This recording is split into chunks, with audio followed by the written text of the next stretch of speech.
Alright, I apologize for the lighting. My baby's asleep and I'm trying not to wake him up because I know my voice is probably enough to wake him up. I personally like Lydia in the Testaments a lot better than I like her in the show. And before y'all are like, why? Okay, so major spoilers if you haven't read the book. Do not watch this.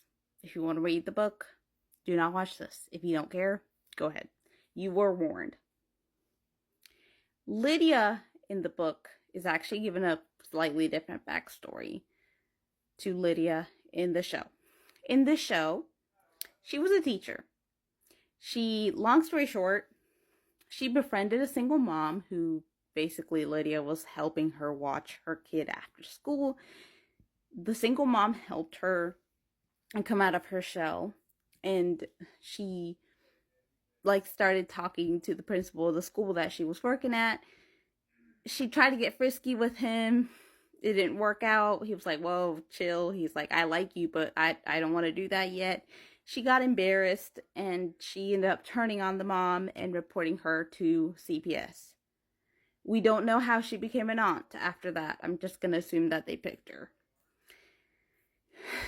Maybe the Testaments will tell us if they decide to go with it, which I doubt because it looks like they're throwing a lot of stuff in the Testaments out. Anyway, in the Testaments, we're told that Lydia kind of had a hard life. Basically, she was the first one in her family to go to college. She had to work to be able to pay for college, which makes it seem that maybe her family didn't have that much money. She had an abortion at some point in her life, and she was married once, but she just didn't get remarried because she thought it was a mistake. She had boyfriends and stuff, but nothing too long term. Eventually, Lydia was a teacher. She was a judge, and she volunteered at a rape crisis center, but she eventually just stopped because it was too much and she didn't have enough time for it. So when Gilead started to crack down, her and the women that she was working with at a law firm were like, fuck, what are we going to do now? Eventually, one of her coworkers, who was a woman who was pregnant and unmarried, and the dad was not in the picture, was taken away to be a handmaid. The receptionist for the office was taken away to become an Nakano wife. Her and a bunch of the other women who were in higher positions were taken away to a mysterious place. Some women were just instantly executed, and other women were sorted out into a different place. Lydia was pretty much put into a place called the Think Tank, where it was gross, it was filthy, they pretty much tortured her, and they put her through hell. In the end, they let her stay at a hotel for a room for a week, and she basically had every luxury that she wanted. They gave her the aunt dress, and they told her that she needed to everyone who was not chosen to be an aunt, including one of her friends / coworkers. She had to do it.